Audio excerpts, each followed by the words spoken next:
Assalamualaikum warahmatullahi wabarakatuh. Salam sejahtera untuk kita semua.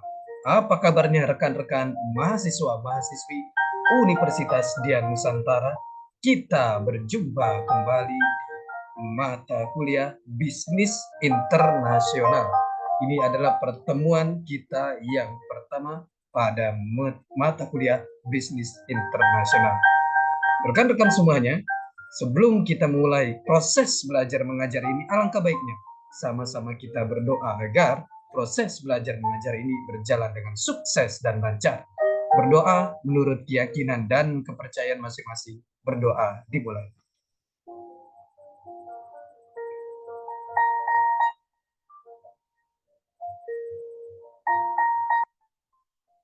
Selesai.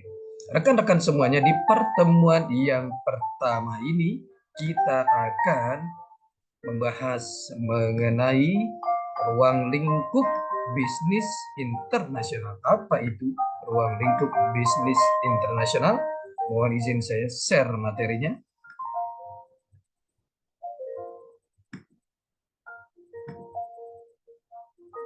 Ruang lingkup bisnis internasional.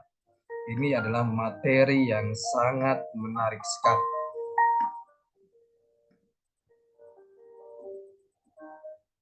Pengertian bisnis internasional. Pengertian bisnis internasional yaitu bisnis yang kegiatannya melampaui batas-batas negara.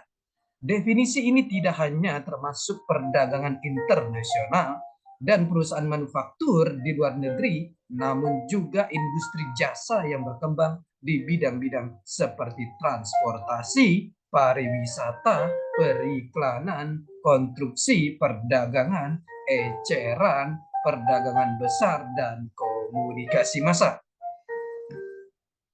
Sejarah perkembangan bisnis internasional. 1. The Commercial Era 1500 sampai 1850. 2. The Explorative Era 1850 sampai 1914. 3. The Concessionary Era 1914 sampai 1945. 4. The National Era 1945 sampai 1970. 5. The Globalization Era 1970 sampai 1990. Dan 6. The Millennium Era mulai 1990-an. Pentingnya mempelajari bisnis internasional. 1. Hampir semua organisasi besar akan punya usaha-usaha internasional atau dipengaruhi perekonomian global. 2. Pada akhirnya akan bekerja di suatu perusahaan yang dimiliki korporasi yang berkantor pusat di negara lainnya. 3. Untuk mengimbangi langkah para pesaing pada masa yang akan datang. 4. Untuk tetap mengikuti perkembangan teknik dan sarana mutakhir yang banyak diantaranya dikembangkan di luar Amerika. 5. Untuk mendapatkan pemahaman budaya. Tujuan ruang lingkup bisnis internasional. 1. Globalisasi. Persaingan bisnis internasional terjadi pada tingkat global yang secara telah memasuki babak baru yang disebut globalisasi. Ciri utama pada babak globalisasi adalah kuatnya jejaring internasional yang menghubungkan negara-negara, institusi-institusi, maupun orang per orang secara interdependen. Kini pemicu berkembangnya bisnis global adalah dunia yang seakan tanpa batas. Hampir tidak ada perusahaan yang tidak merasakan imbas dari globalisasi baik secara langsung maupun tidak langsung. Salah satu indikator globalisasi adalah meningkatnya investasi asing langsung yang tingkat pertumbuhannya melebihi produksi barang di dunia. 2. Blok dagang dunia. Sebagian besar perdagangan antar negara di dunia terjadi pada 3 zona perdagangan bebas.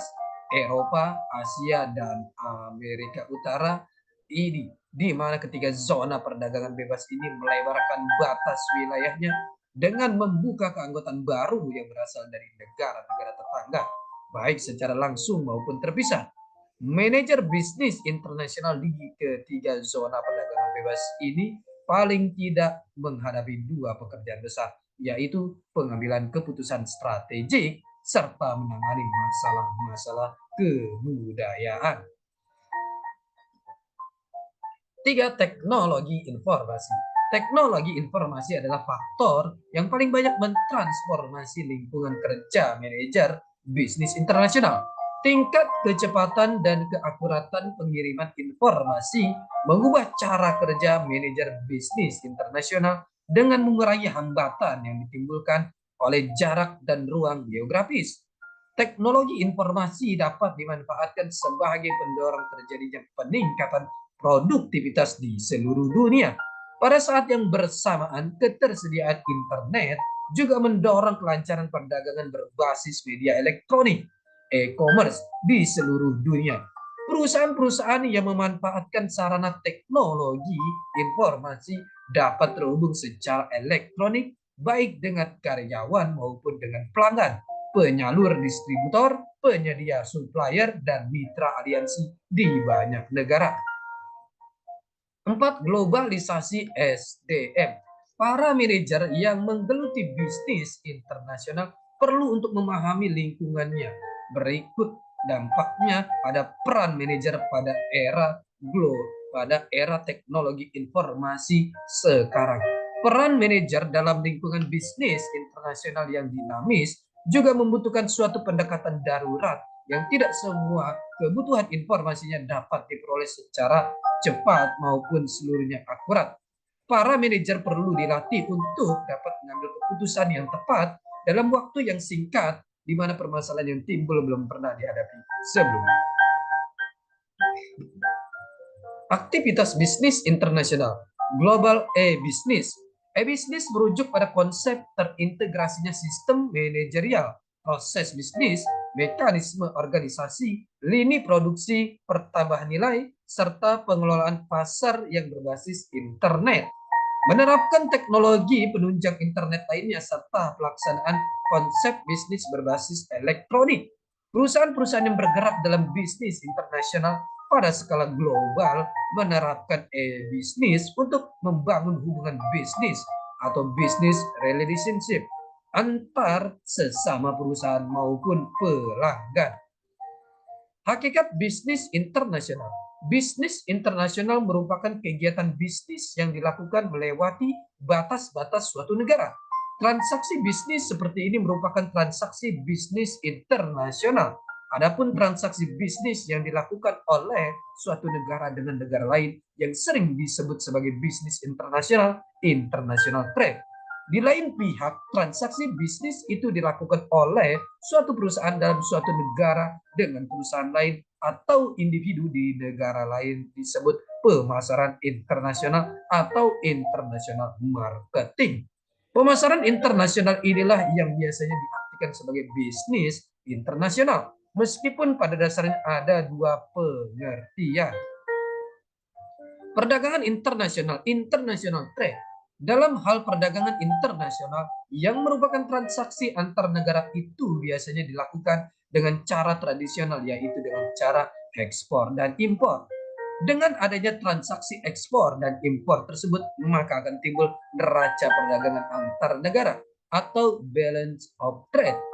Suatu negara dapat memiliki surplus neraca perdagangan atau defisit neraca perdagangannya. Neraca perdagangan yang surplus menunjukkan keadaan di mana negara tersebut memiliki nilai ekspor yang lebih besar dibandingkan dengan nilai impor yang dilakukan dari negara partner dagangnya. Dengan neraca perdagangan yang mengalami surplus ini, maka apabila keadaan yang lain konstan, maka aliran kas masuk ke negara itu akan lebih besar dengan aliran kas keluarnya ke negara partner dagangnya tersebut. Besar kecilnya aliran uang kas masuk dan keluar antar negara tersebut sering disebut sebagai neraca pembayaran atau balance of payment.